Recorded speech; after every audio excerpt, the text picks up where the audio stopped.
Éternel notre Dieu d'être là, ici et maintenant.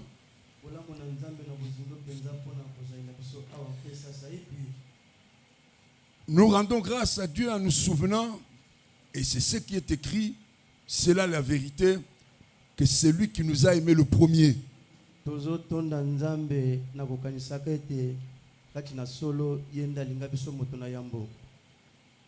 Parfois nous nous attardons à ce que nous faisons pour lui, mais la grande vérité est que lui nous a aimés le premier.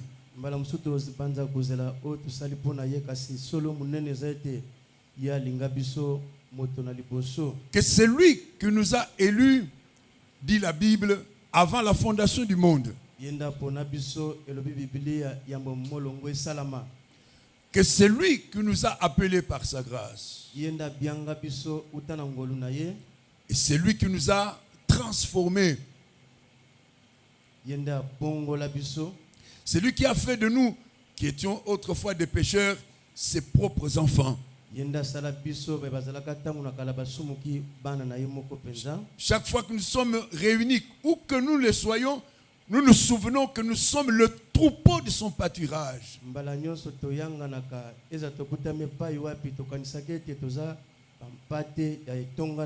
Que nous sommes les brebis qu'il conduit par sa main. Quelle belle parole. Dieu nous conduit par sa main.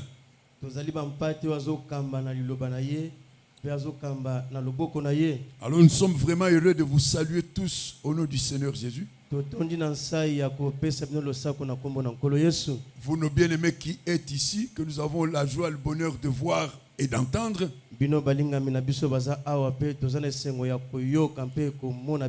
Mais aussi toutes ces personnes qui nous sont chères à distance, qui peuvent nous suivre, que nous ne connaissons peut-être pas comme ça, mais qui nous sont chers parce qu'ils appartiennent à Christ.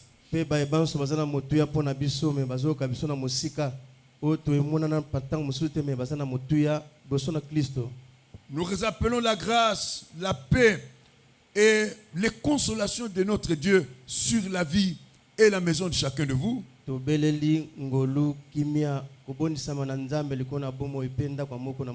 notre prière est que s'il vous manque quoi que ce soit, pendant que nous sommes là en sa présence, que Dieu vous l'accorde en abondance. Nous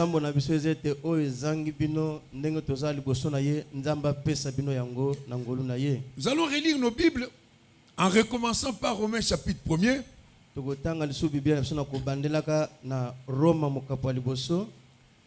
Romains chapitre 1er, premier verset.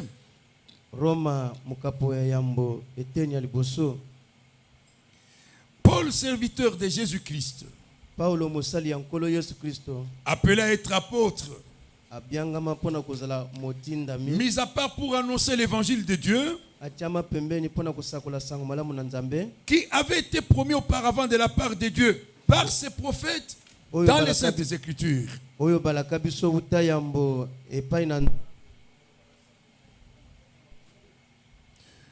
Et qui concerne son fils, né de la postérité de David selon la chair, et déclaré fils de Dieu avec puissance par l'Esprit de sainteté, par sa résurrection d'entre les morts.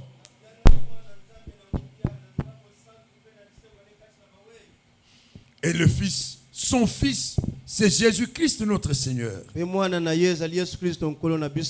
C'est par lui que nous avons reçu et l'apostolat, et la grâce et l'apostolat.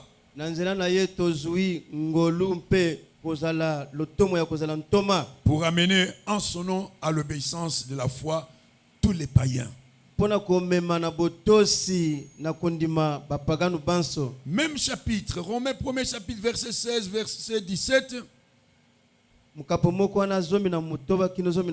Car je n'ai point honte de l'évangile.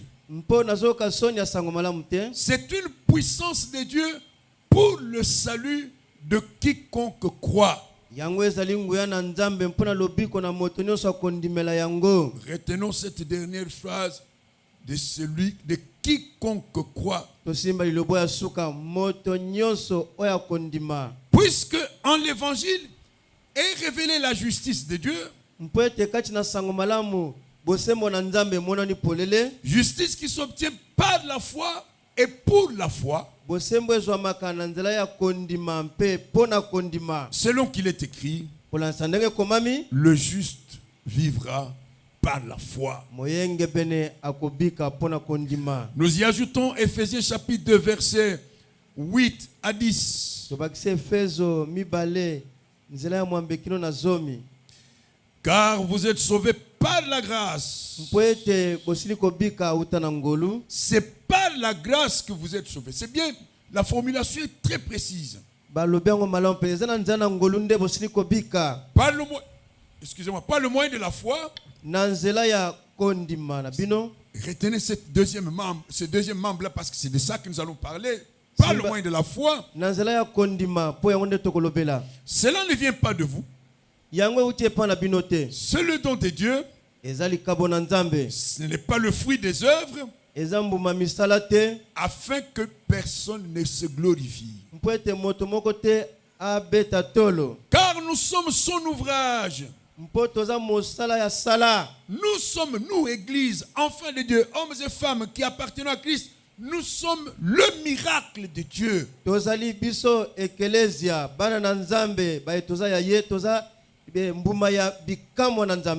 c'est un mot très précis. Nous sommes son ouvrage, le fruit de son travail.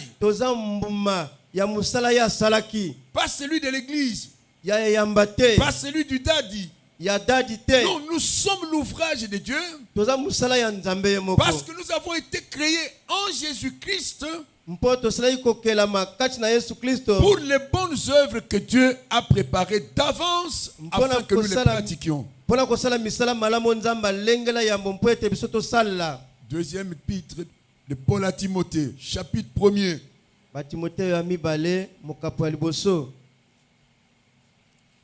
Mes frères et sœurs, c'est ça l'attestation de votre salut. Que ce ne soit pas pour vous des paroles que vous lisez, des écrits que vous passez sous vos yeux. Non.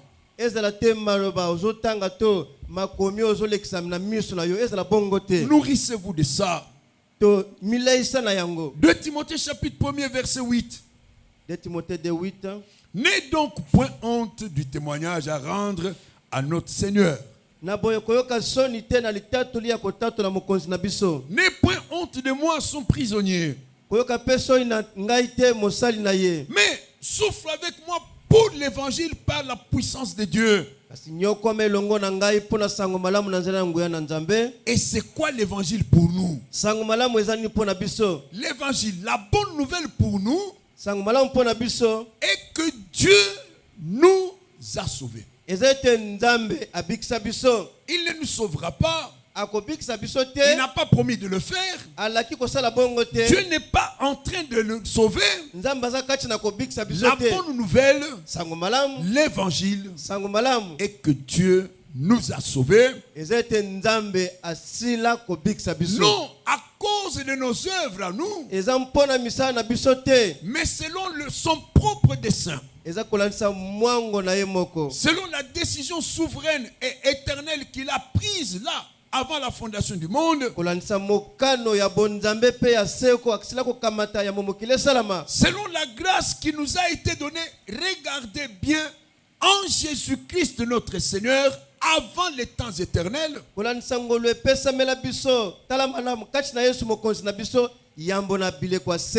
cette grâce qui a été manifestée maintenant, non pas par le début du ministère du daddy. La grâce n'a pas été manifestée avec le début de notre église dans le monde. La grâce n'a pas commencé par telle convention ou par tel festival de miracles. Non. La grâce a été manifestée par l'apparition de notre Seigneur Jésus-Christ, qui a détruit la mort. Il a détruit la mort. Il a détruit. Et à la place, il a mis en évidence la vie et l'immortalité par l'évangile. na esika nango acheli batu bomo impe kozanga kokufa na nzela sango malamu. Le verset 11, Nzela zomi na moko Paul parle pour lui. Paul azoloba pona ye. Il dit c'est pour cet évangile-là, Eza na ntina ya sango malamu pas wana pour un autre. ya mususu te. C'est pour cet évangile-là Eza ntina sango malamu wana que Dieu m'a établi apôtre et prédicateur. ndenzamba changa ntoma pe motei. Chacun de nous devrait dire, Moko na moko sinapsenga c'est aloba. pour cet évangile-là Eza ntina na sango malamu oyo que mon Dieu m'a appelé. ndenzamba bianganga. Pas pour des blabla, Eza pona des biloba liens loba de te. famille. Ba minyololo ya Non, libota te. c'est pour cet Eza évangile-là pona sango malamu que oyo mon Dieu m'a appelé à l'église. ndenzamba bianganga na eklezia. Amen. Amen. On va terminer par 2 Corinthiens, le chapitre 13, c'est notre passage de base. 2 Corinthiens chapitre 13 ne mokapona bisa 5e moboko. verset, Nzela mitano. où l'apôtre nous exhorte en disant, Et pas une tome à l'institution na kolobete. examinez-vous vous-même pour savoir si vous êtes dans la foi. Bomi tala to bomi meka bino moko malamu po boyeba soboza kati na kondima tote. Examinez-vous vous-même Mitala malamu yo moko. pour savoir si vous êtes dans la foi. Pona koyeba soboza kati na kondima. Éprouvez-vous, testez-vous vous-même. Mi pesa mituna yo moko. Ne reconnaissez pas que Jésus-Christ est en vous, Ozondi matete Yesu Kristo za kati na bino. à moins que vous ne soyez condamnés. Bobele soki mwa muke okatala metumbu. Amen. Amen. Merci beaucoup, que Dieu vous bénisse. Matondo nkola pambola bino. Seigneur notre Dieu, Kolo nzambe na biso. c'est pour nous un bonheur inexprimable, Eza pona biso bomengo ezangi ndenge ya kolobela yango. un privilège inouï, à nul autre pareil que d'être ici à partager ton évangile. Litomba oyo ezoyokana te ya biso kozala awa na kokabola sango malamu. Bonheur et privilège pour mon frère et moi qui allons partager cette parole, la mettre à la disposition de ton peuple. Bomengo pe litomba mpona biso toza awa pona kokabola malobo pe kochango na liboso bana na yo. Bonheur pour chacun de nous tous qui l'entendons, et ici, et ailleurs, et maintenant, et plus tard.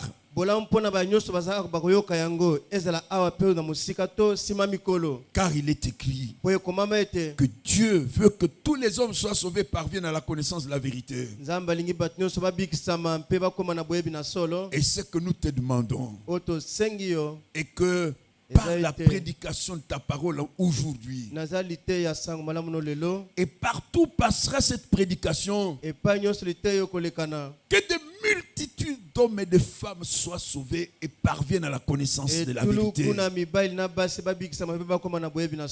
Que des couples et des familles entières soient sauvés et parviennent à la connaissance de la vérité.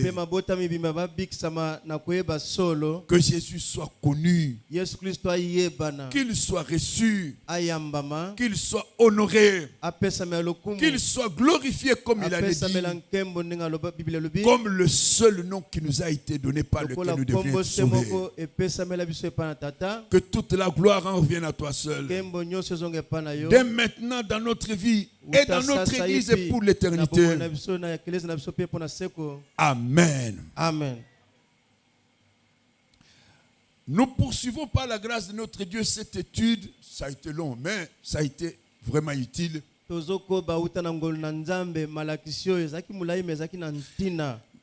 La Bible, l'Esprit de Dieu exhorte l'Église de Dieu en disant, examinez-vous vous-même. Vous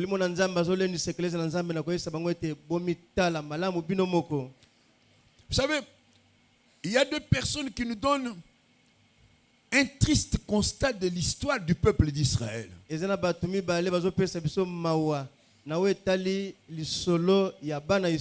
premier, c'est le Seigneur Jésus lui-même. Le premier de ces personnages, c'est Jésus lui-même. Il regarde Jérusalem, la ville du grand roi, le lieu où Dieu lui-même avait choisi de faire résider son nom. La capitale spirituelle et d'Israël et du monde entier. Il regarde Jérusalem et lui dit, Jérusalem, Jérusalem, Jérusalem, Jérusalem, combien de fois ai-je voulu attirer tes enfants sous mes ailes comme une poule le fait avec ses poussins. Mbala boni nalingaki nasangisa bana na yo na mapapu na nga lokola soso asalaka pona bana ye. Mais vous ne l'avez pas voulu. Kasi bino bolingaki yango te. Cette ville chargée d'histoire, Engumbo etonda na makambu nzamba sala, où Dieu s'était plu à non seulement manifester son nom, mais à le glorifier. Cette ville où était le temple, l'unique temple, historiquement le seul temple de Dieu dans le monde.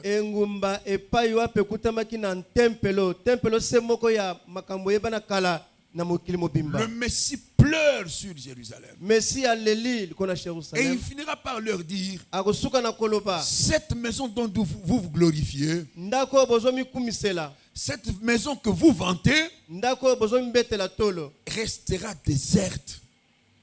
Déserte. Et elle restera déserte. Vous serez privés de la présence de votre Dieu jusqu'au jour où vous direz, béni soit celui qui vient au nom du Seigneur. Et quand les gens vont à Jérusalem aujourd'hui, à la place où c'était ces précieux temples, il n'y a pas la moindre trace du temple. Il y a une magnifique mosquée. Jésus lui-même avait dit, il ne restera pas pierre sur pierre. Le mur que vous voyez, où vous voyez les Juifs venir du monde entier et se prosterner, ce n'est pas le mur du temple. C'est la clôture extérieure du temple. Mes frères et sœurs, quand Jésus nous dit examinez-vous, alors il ne faut pas faire autre chose, il faut vraiment s'examiner. Le deuxième témoignage malheureux, c'est celui de Paul. En Romains chapitre 10, il dit, je vis avec une tristesse profonde dans mon cœur à cause de mes frères, les enfants d'Israël. Cet homme qui avait été gratifié d'un ministère unique dans le monde. Cet homme, lui, Paul, qui avait reçu un ministère extraordinaire, qui vivait littéralement entouré de la présence et de la gloire de Dieu, avoue qu'il vivait avec une tristesse profonde à cause des enfants d'Israël. Il ne dit pas je suis triste parce qu'ils sont sous la botte des Romains. Il ne dit pas je suis triste parce qu'ils n'ont pas assez à manger. Il dit ma tristesse, c'est que je leur rends témoignage qu'ils ont du zèle pour Dieu, mais un zèle sans intelligence. Du zèle pour Dieu, mais un zèle sans intelligence. Méprisant la justice de Dieu, ils se forcent de s'ériger leur propre justice selon leurs propres moyens, leurs propres méthodes.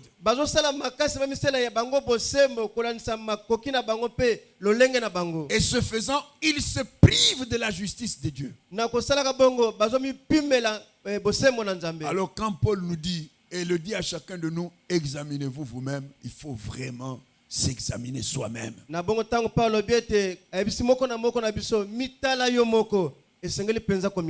le Seigneur nous a donné le moyen de nous examiner nous-mêmes. Il faut commencer par nous situer par rapport à notre relation personnelle avec les Écritures, pardon. Ton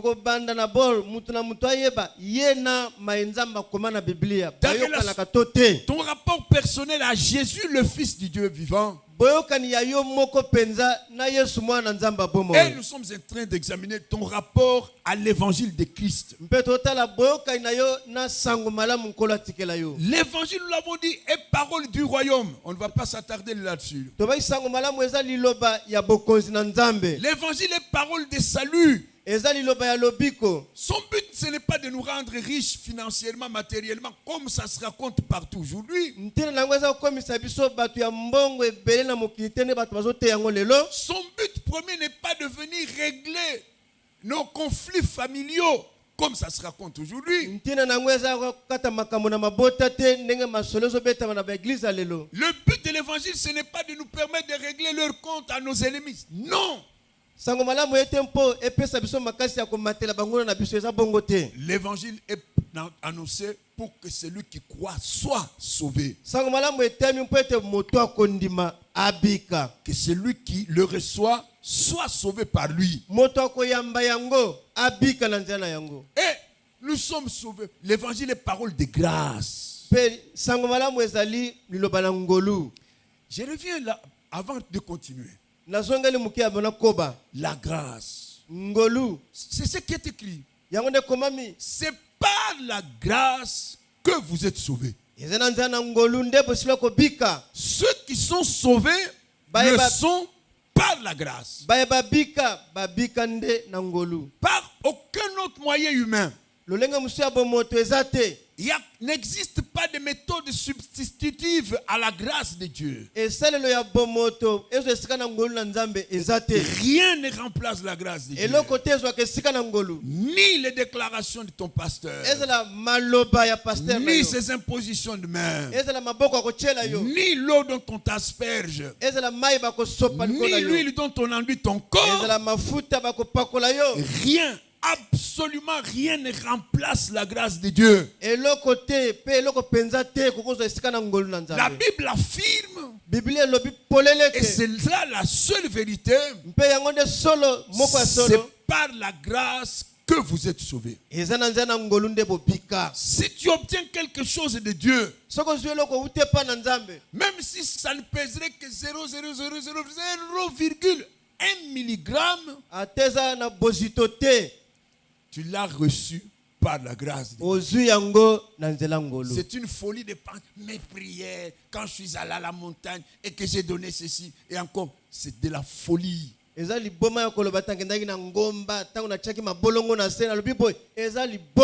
Nos prières elles-mêmes ne sont écoutées que par la grâce.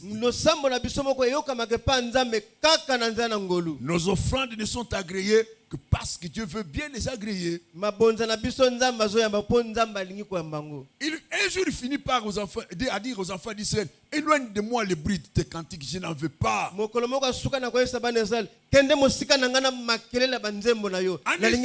Ésaïe, il leur dit, qui vous a dit de venir suyer mes parvis là? Il dit, quand vous priez, je ne vous écoute pas. Dès que vous levez les mains, c'est Dieu qui parle. Hein? Il dit, dès que vous tournez et vous levez les mains, je vous tourne le dos. Donc la prière même, quand elle est écoutée et exaucée par Dieu, c'est par la grâce. Ce que je veux ajouter avant d'aborder autre chose, nous l'avons lu en 2 Corinthiens chapitre, qu'est-ce que je dis, 2 Timothée chapitre 1er. La Bible dit, Dieu nous a sauvés. Il n'y a pas de polémique à ça. Parce qu'on entend là beaucoup de milieux, oui, il nous a sauvés, mais il n'y a pas de mais. Non, il subsisterait quelques liens. Il y a des fils qui resteraient, je ne sais pas moi, sous la peau. Alors il faut que l'homme de Dieu vienne enlever ça. Dieu ne connaît pas un tel système. Oh non, vous savez, nous connaissons le cas d'une sœur. Elle était zélée à l'église. Plus plus tard, on découvrira que sa tante, son oncle, c'est de la superstition. Ça n'a rien à voir avec l'évangile de la grâce. La grâce, elle dit. 2 Timothée chapitre 1er, verset 9, que Dieu nous a sauvés. Dieu nous a sauvés. Et qu'il ne l'a pas fait sur base de nos œuvres à nous. Il ne nous a rien demandé. Il n'a rien exigé. Dieu nous a sauvés selon son propre dessein. Retenez cela, c'est sa décision à lui. Quand vous lisez Luc chapitre 3, je crois, la Bible parle du ministère, de l'appel et du ministère de Jean-Baptiste. Et Dieu dit ce qu'il voulait faire par Jean-Baptiste. Dans ce passage, il y a une phrase magnifique où Dieu dit: toute chair verra le salut de Dieu. Nous n'étions pas là quand Abraham a été appelé par le Seigneur. Aucun de nous n'avait prié. Aucun n'avait été appelé au ministère. Aucun n'avait encore chanté de cantiques. Aucun n'avait encore apporté ses offrandes ou ses dîmes. Souverainement, de sa propre autorité, Dieu dit à Abraham: je le jure par moi-même, parole de l'Éternel, un, je te bénirai, deux, je ferai devenir ton nom grand, et trois, dans le même package, dans le même paquet de promesses, il dit: toutes les familles de la terre seront bénies en ta postérité. Tu es béni parce que Dieu le veut. Est-ce que tu entends ça? Tu es béni parce que Dieu l'a voulu, Dieu l'a décidé, et cela fait partie de son propre dessein, de son projet à lui. La Bible dit: Dieu nous a sauvés, non pas à la suite de nos propres œuvres, mais selon son propre dessein, selon la grâce qui nous a été donnée avant les temps éternels, qui nous a été donnée. La grâce nous a été donnée en Jésus-Christ. Est-ce que vous m'entendez? Tu n'as pas à devenir l'esclave de ton pasteur. Tu n'as pas à devenir l'esclave d'un prophète. Tu n'as pas à courir derrière les autres. Il y a des gens qui croient que c'est de l'humilité de passer après les autres pour que Dieu les reçoive. Je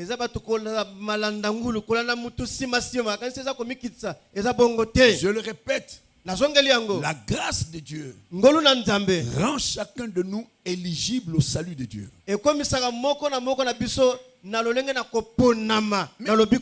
Puisque la Bible dit que le sujet fondamental de ce verbe lire, c'est lui. Il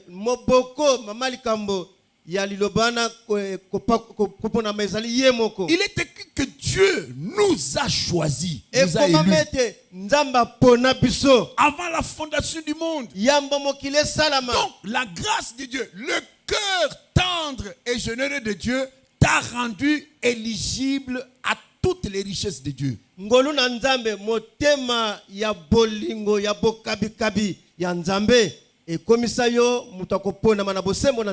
Dieu t'a rendu éligible à son salut, à son pardon, à sa réconciliation. C'est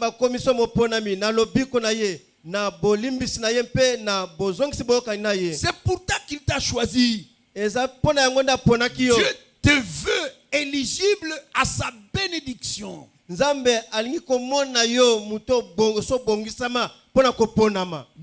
t'a choisi pour son royaume.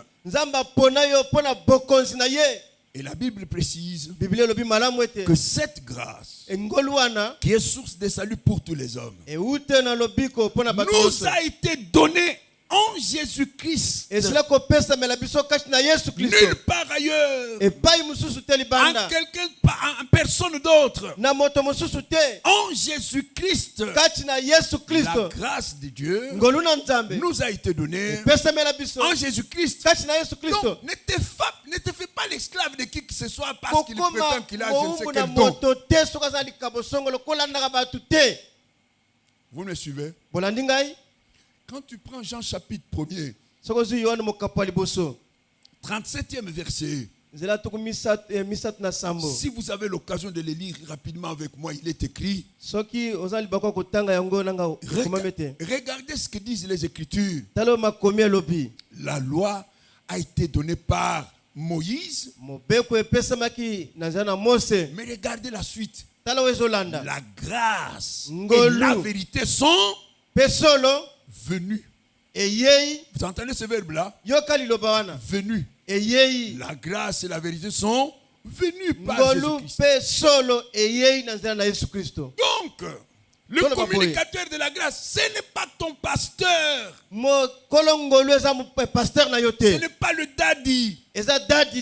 C'est lui qui dispense la grâce de Dieu, c'est Jésus-Christ. C'est lui le seul nom qui sauve. Il y en a qui disent, mais pourquoi est-ce qu'il en a après les daddy? C'est parce que beaucoup se font passer comme si le salut des autres passait par eux.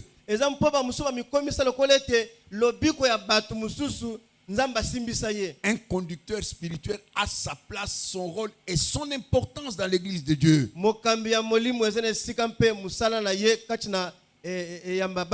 beaucoup dépassent ce rôle-là. Ils exagèrent. Ils abusent. Ils se donnent comme si le salut des autres dépendait d'eux. J'ai déjà entendu un dire, écoutez, pour aller en Europe, vous avez besoin d'une prise en charge. Toi, tu crois que chez Dieu, Dieu va te recevoir comme ça sans que moi, je t'ai délivré la prise en charge.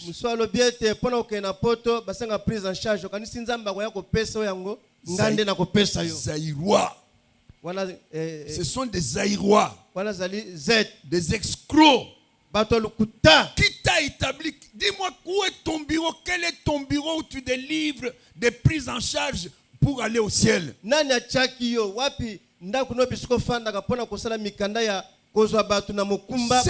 Ce qui fait mal, c'est de voir les gens faire confiance à ce genre de discours.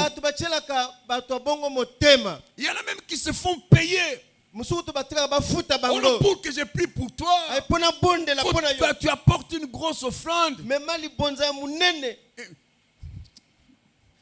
Et les gens payent cet argent. La grâce nous a été donnée. C'est nous les destinataires de la grâce de Dieu. C'est nous les bénéficiaires de la grâce. Toi, il, elle, moi. La grâce nous a été donnée avant la fondation du monde en Jésus-Christ. Et cette grâce a été manifestée. Elle est disponible. La grâce est disponible. Prenez Romains 10. Pour que je termine cette section-là, c'est très important. Romains 10. Paul y parle de la foi. D'ailleurs, ça va nous donner une transition puisque nous allons parler de la foi aujourd'hui. Il dit ceci. Romains 10, on commence par le 8e. Que dit donc la parole de la foi? Elle dit la parole est près de toi. Dans ta bouche et dans ton cœur. Or, c'est la parole de la foi plutôt que nous prêchons. Si tu confesses de ta bouche le Seigneur Jésus, si tu crois dans ton cœur que Dieu l'a ressuscité des morts, tu seras sauvé. Car c'est en croyant du cœur que l'on parvient à la justice de Dieu. C'est en confessant de la bouche que l'on parvient au salut. Et regardez bien, selon ce que dit l'Écriture. Que dit l'Écriture? L'Écriture dit, retiens ça pour ta vie. Retiens ça pour ta vie. L'Écriture, elle dit, quiconque, qu'il soit rouge, jaune, bleu ou violet, si ça existe, quiconque, homme ou femme, quiconque, qu'il soit né dans une famille vraiment malmené par la sorcellerie ou dans une famille sans sorcellerie, quiconque, qu'il ait connu le bonheur dès sa naissance ou le malheur dès son entrée dans le monde, qu'il ait ou non ses parents, qu'on lui ait cassé jambes et pieds ou je ne sais quoi, il est écrit que quiconque se confie en Jésus ne sera pas confus. Tu entends ça? Quiconque, c'est toi. C'est toi. C'est toi. Il n'y a pas de doute. Le quiconque, c'est toi. Et il est écrit que quiconque croit en lui Jésus ne sera point confus.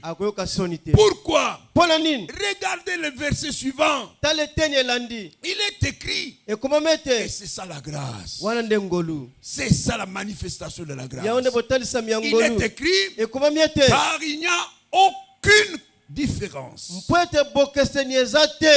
Aucune différence entre juifs et grecs, entre riches et pauvres, entre hommes et femmes, entre les ignares et les instruits, entre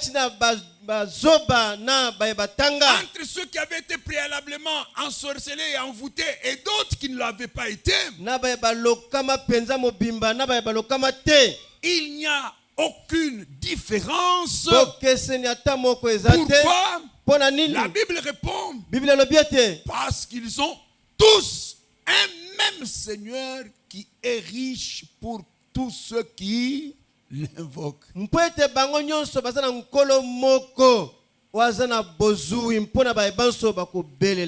C'est ça la grâce. La grâce, c'est un même Seigneur riche.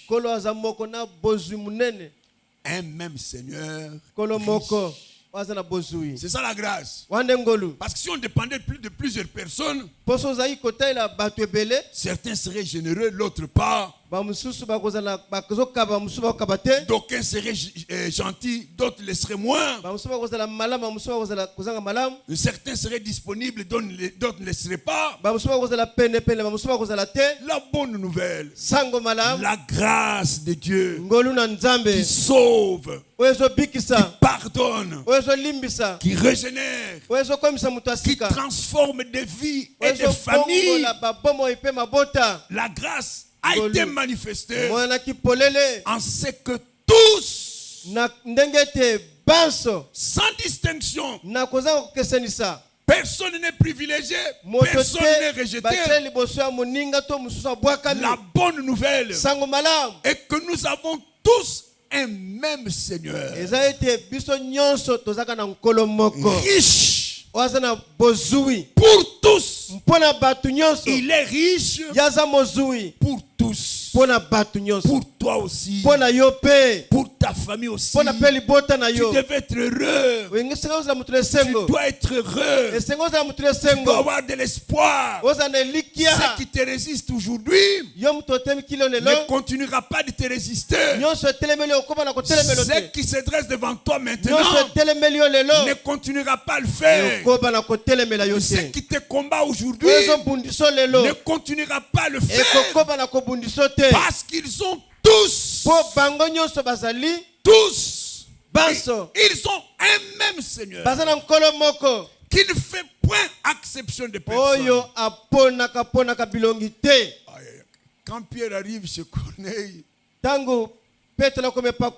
j'aime beaucoup cette phrase. Moi, ça me soutient depuis des années. Il dit, lui qui était juif, apôtre, il a en face de lui un Romain, un colonisateur en plus, un membre de l'armée qui les a.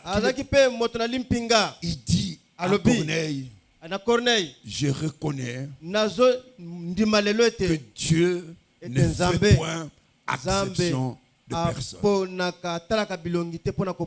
Il peut te guérir ici. Il peut te guérir ici. Te bénir maintenant. En sorte que tu sors ta vie et toute autre chose. Parce qu'ils ont tous un même Seigneur, riche pour ceux qui l'invoquent. Amen. Amen. Alors notre passage dit, notre passage nous dit, vous êtes sauvés par la grâce. Et la Bible ajoute, par le moyen de la foi. Par le moyen de la foi. Si d'un côté, la grâce, c'est la générosité illimitée et inépuisable du cœur de Dieu,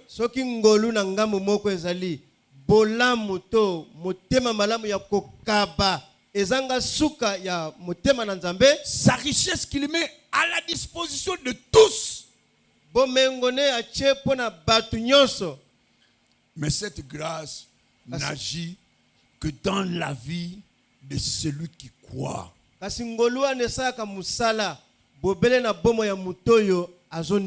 J'aime beaucoup comment Paul l'écrit. Et nous l'avons lu, Ephésiens 2, verset 8. Car c'est par la grâce que vous êtes sauvés, mais par le moyen de la foi. Il faut que tu crois. Alors nous allons poser deux questions. Croire en qui? Et croire en quoi? D'abord la nécessité de la foi. Lisons Hébreux chapitre 11. Premier verset et deuxième. On peut même lire jusqu'au troisième. Or, la foi est une ferme assurance des choses que l'on espère.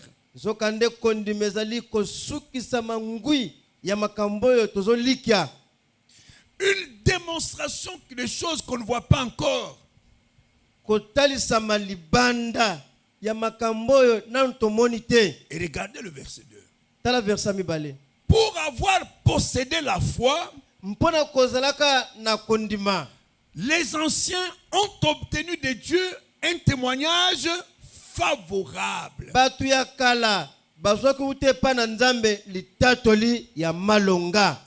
C'est par la foi, par exemple, que nous reconnaissons que le monde a été créé par la parole de Dieu.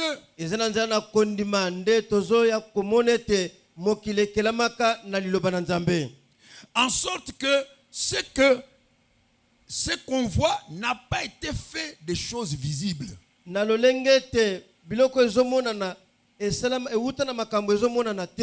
Mais laissons d'abord le verset 3. Non, laissons-le d'abord. La Bible nous dit au verset 2, c'est pour avoir possédé la foi que tous les anciens, c'est-à-dire tous les serviteurs recevant de Dieu qui nous ont précédés dans l'histoire, ont reçu de Dieu un témoignage favorable.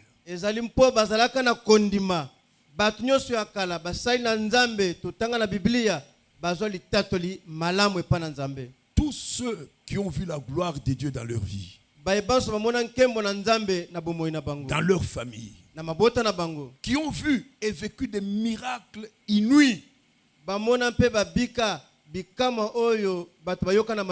c'est parce qu'ils ont eu foi en Dieu.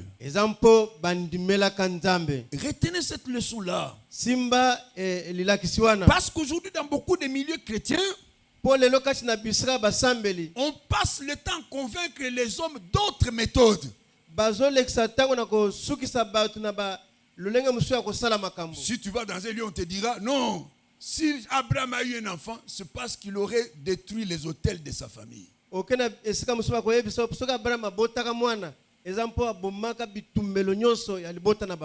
autre milieu, on te dira mais Sarah, si elle a fini par avoir un enfant, mais c'est parce qu'elle a combattu pendant des années, c'était une combattante.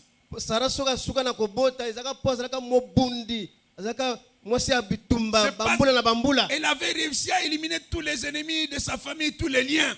Dans d'autres milieux, on te dira mais Anne, si elle a fini par avoir Samuel, toi tu sais combien d'offrandes spéciales elle a apporté à son pasteur? Mes frères et sœurs, ce sont des enseignements extrêmement importants. C'est Dieu qui nous le dit. C'est Dieu qui te le dit. Il dit, s'il y a eu des hommes et des femmes avec qui moi, le Seigneur des Seigneurs, j'ai traité, qui ont trouvé grâce à mes yeux, dont la conduite m'a plu, des hommes et des femmes à qui j'ai trouvé bon de faire du bien, par lesquels je me suis signalé et dans leur famille et dans leur pays, c'est parce qu'ils ont eu foi en moi. Parce qu'ils m'ont fait confiance. C'est pourquoi Paul nous dit, je n'ai point honte de l'évangile. L'évangile, c'est une puissance de Dieu. La puissance, elle est du côté de Dieu, pas du côté des hommes. La puissance est un attribut, un élément de la divinité de Dieu. Elle est sa personne. Donc la puissance est du côté de Dieu. Il dit l'évangile, c'est une puissance de Dieu. Une puissance qui sauve quiconque croit. C'est lui qui croit. Je ne sais pas si je le dis bien, mais c'est ce qui est écrit ici. Que c'est pour avoir possédé la foi que tous les serviteurs et toutes les servantes du Seigneur, indistinctement tous ceux qui nous ont précédés, ont reçu de Dieu un témoignage favorable.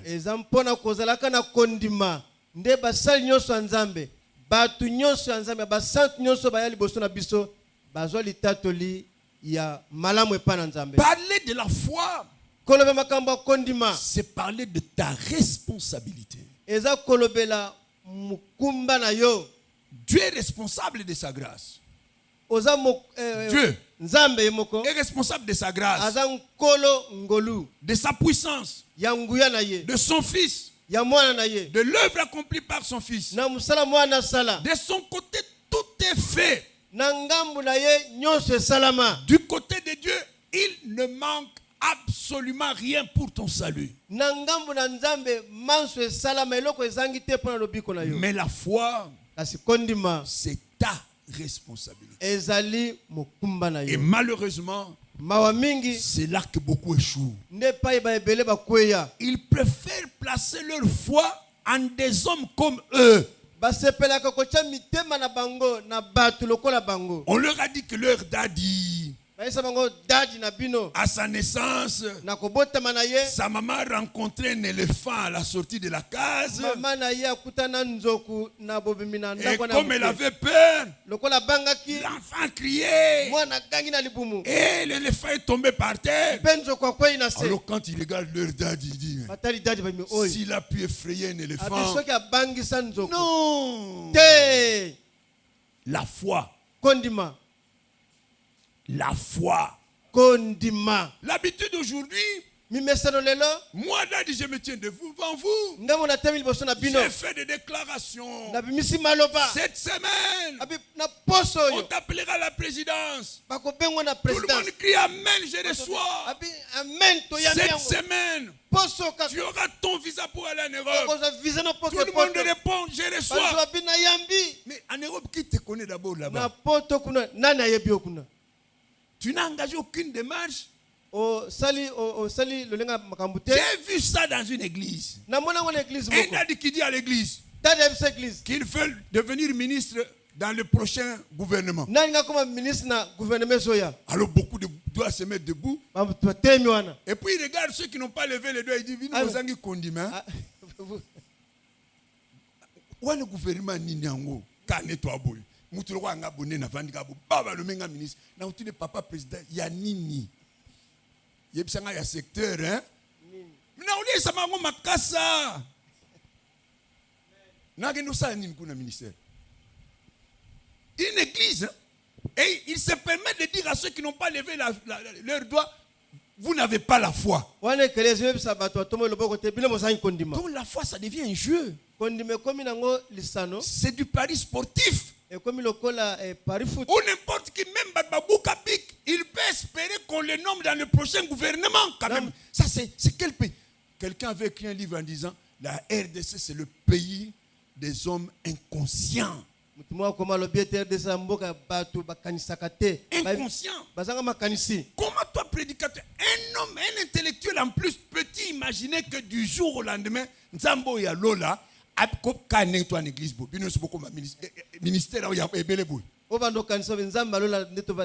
ministère mais ce sont les choses qui s'enseignent. Je répète, la foi c'est ta responsabilité. C'est ta responsabilité. C'est la réponse de ton cœur à la grâce de Dieu. À l'œuvre que son fils a accomplie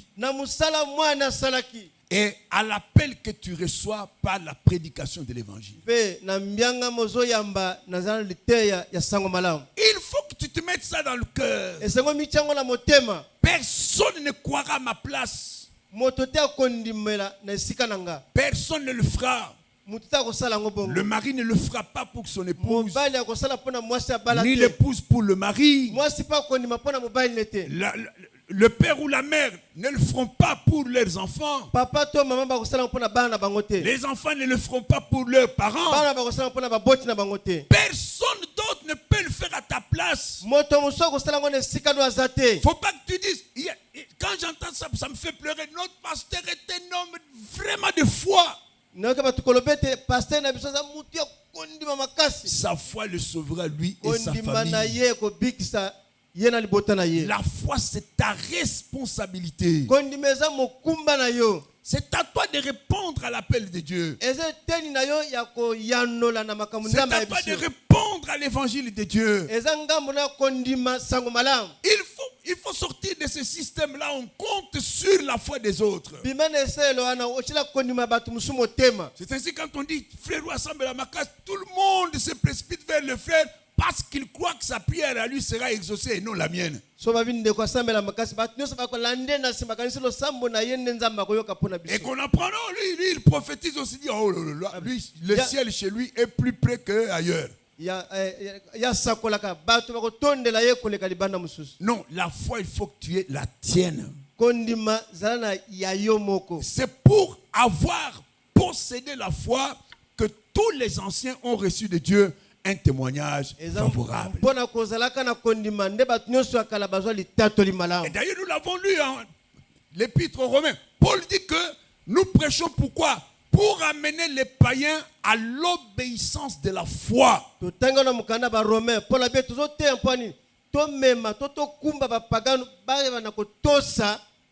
Mon rôle en tant que prédicateur, en tant que pasteur, n'est pas de vous, comment est-ce qu'on dit, de vous prêter ma foi, non. C'est de vous conduire à avoir chacun sa propre foi en Dieu. Nous les lisons d'ailleurs. Nous sommes dans la première épître de Paul aux Corinthiens, chapitre 3. 1 Corinthiens, chapitre 3. Alors que les Corinthiens se disputaient en disant, moi je suis de Paul, moi je suis d'Apollos. Écoutez ce que Paul leur dit. Il dit 1 Corinthiens 3. 1 Corinthiens 3. Verset 6. Moi j'ai planté. Apollos a arrosé. Mais Dieu a fait croître. En sorte que ce n'est pas celui qui plante qui est quelque chose, ni celui qui arrose qui est quelque chose, mais Dieu qui fait croître. Il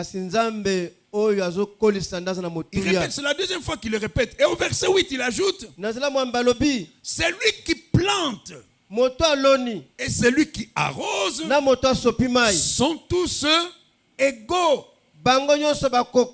Ils sont tous égaux et chacun recevra sa propre récompense selon son propre travail.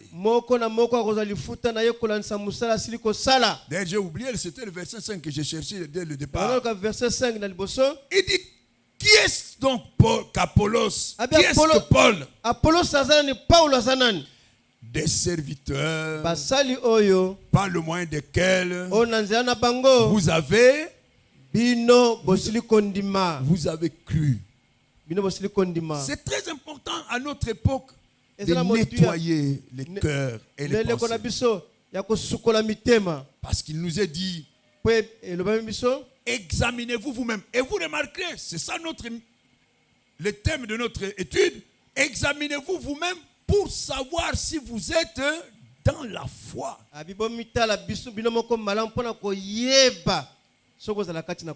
Examinez-vous vous-même pour être sûr que vous n'êtes pas dans l'église dans une autre logique que celle de la foi. Il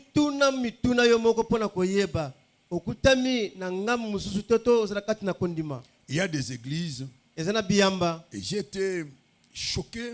Un pasteur arrive, il est invité, il passe. Et sur son passage, les gens se mettent à genoux. Et il est tout content. Il bavarde avec les gens là-bas. Il est tout content de leur tapoter avec sa main comme ça. Et lui, et ceux qui se mettent à genoux, n'ont jamais lu la Bible. Jamais. Il peut être connu dans le monde entier, mais il n'a jamais lu la Bible. Quand Corneille reçoit Pierre, son premier geste, c'est de se jeter à genoux devant lui. Pierre le retient et lui dit, garde-toi de faire une chose pareille. Je ne suis qu'un homme comme toi. Je ne suis qu'un homme comme toi. Mais vous trouvez dans beaucoup de milieux. Moi, par exemple, à cause de mon âge, je suis invité dans une église d'un jeune pasteur. Il croit que c'est un signe d'humilité qu'il s'agenouille devant moi, devant les membres de son église. Et lui et moi, nous profanons Dieu. Cet acte-là ne peut être posé que devant Dieu seul.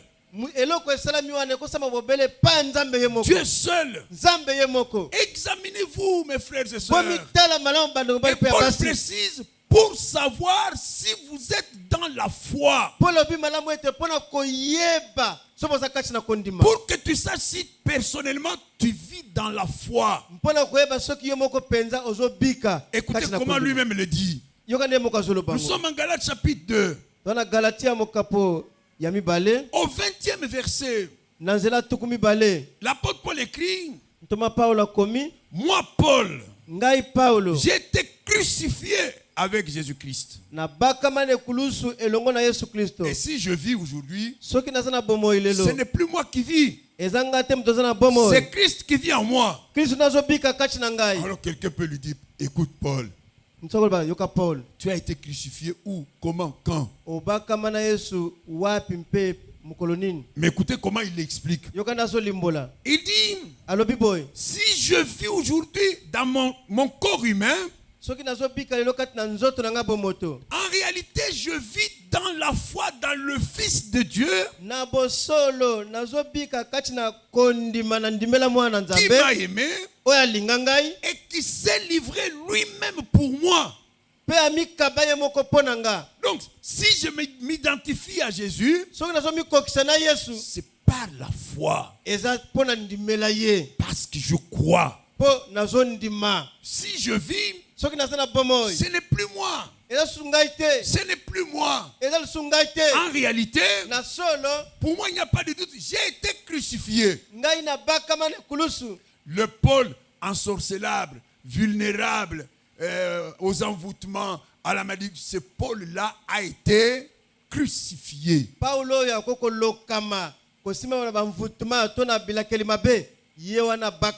Ce Paul qui traînait des hôtels, je ne sais pas moi, de famille ou de quartier, mon Paul-là a été crucifié.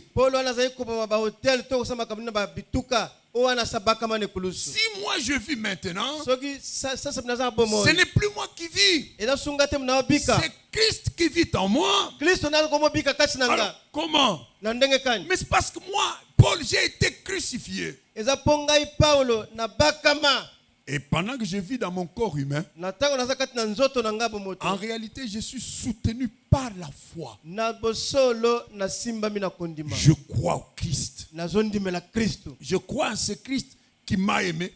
Et je crois en le fait qu'il s'est donné lui-même pour moi. Et nous répondons à nos deux questions.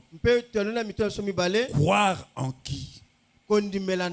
Croire en quoi? Mes frères et sœurs, vous qui êtes tout le temps sur les réseaux, vous entendez des gens se vanter comme si la foi s'est connectée à leur ministère. Dieu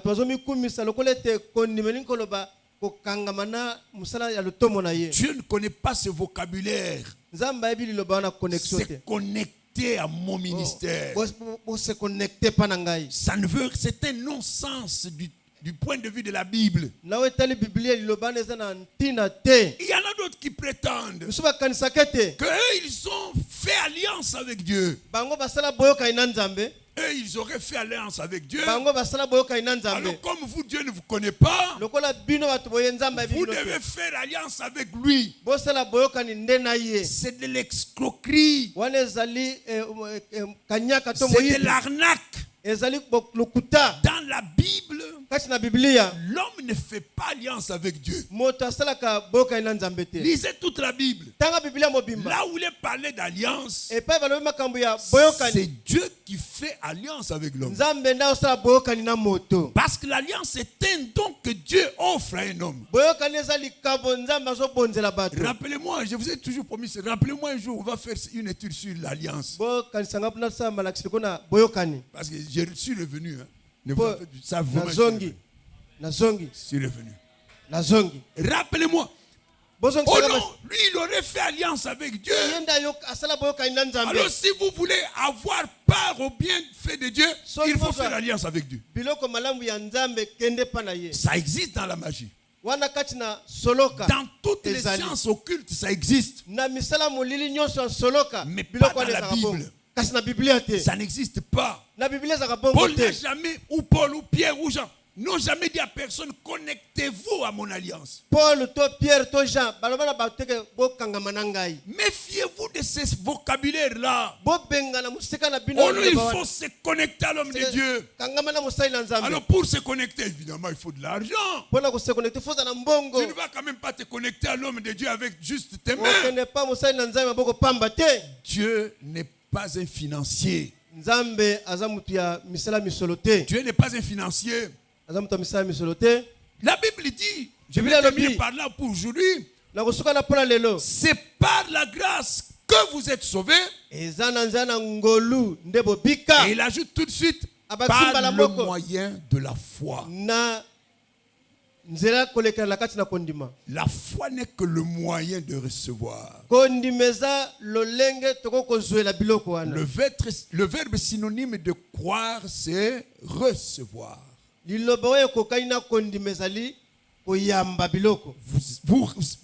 par la foi, par le moyen de la foi, tu peux croire. Tu dois croire. Qu'est-ce qui t'empêcherait de croire? Croire en qui? Croire en quoi? Paul nous le dit. Si moi je vis, ce n'est plus moi qui vis. C'est Christ qui vit en moi. Bien qu'en marchant, en vivant dans mon corps d'humain, je vis par la foi en Christ. Je vis croyant en lui. Je vis plaçant en permanence ma foi en lui. Pour tout. Pour partir et pour revenir. Pour entreprendre des démarches ou pour travailler. Pour me marier ou pour avoir des enfants. Pour payer les dettes qui m'accablent ou pour entreprendre. Je vis en permanence en m'appuyant sur lui. Vous entendez ça? En comptant en permanence sur lui. Pour mes études, pour tenir ma maison, pour élever les enfants, pour diriger une église, pour satisfaire mes patrons, pour vendre au marché ou à mon magasin. Si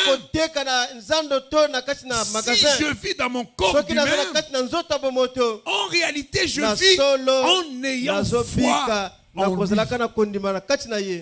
en lui. Et en comptant sur le fait que il m'aime. Il m'aime. Et de jour et de nuit, il m'a aimé. Où que je me trouve, il m'a aimé. Quel que soit les luttes, le combat que je dois mener, il m'a aimé. C'est ça la foi. Croire en permanence en celui qui m'aime. M'appuyer en permanence sur celui qui m'a aimé. Donc croire en qui? En lui Jésus. En lui. En personne d'autre. En lui. Croire en quoi? En l'amour qu'il a pour moi. Et en l'œuvre qu'il a accomplie pour moi. Relisons ça. Je vais terminer par là. Galates 2. Relisons. Galates chapitre 2. C'est un enseignement très riche. Le deuxième chapitre de Galates là. D'ailleurs, toutes les pistes aux Galates. Verset 20. J'ai été crucifié avec Christ. Remarquez, il ne dit pas j'espère un jour être crucifié avec Christ. Non. La foi parle à l'indicatif présent. Et il n'y a pas de peut-être là par la foi. J'ai été crucifié avec Christ. Il n'y a aucun doute à cela. Et si je vis maintenant, Là aussi, il n'y a aucun doute. Ce n'est plus moi qui vis, mais c'est Christ qui vit. Regardez bien où en moi. Est-ce que tu sais que tu es porteur de Christ? Si je vis maintenant, c'est très affirmatif, catégorique. Ce n'est plus moi qui vis,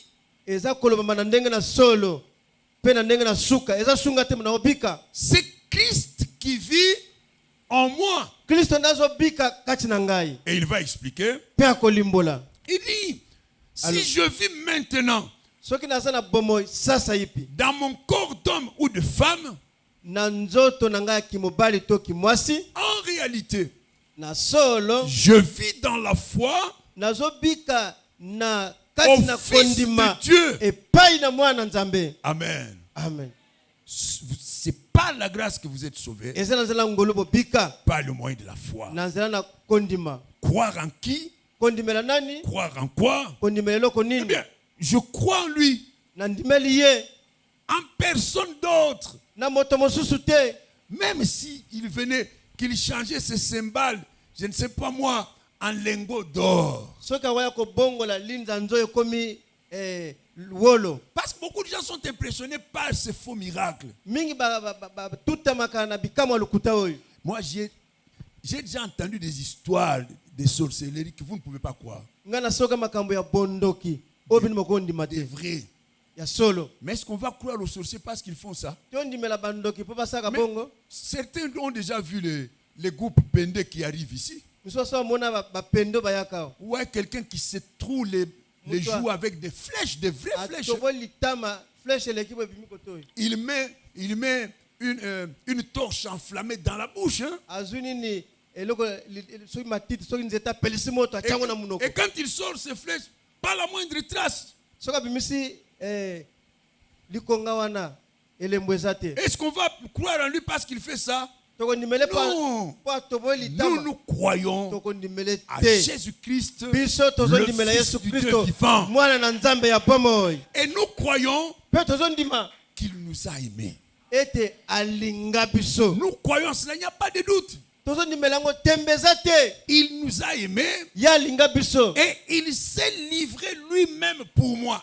Ça suffit là. Sauvé par la grâce, par le moyen de la foi. Amen. Amen.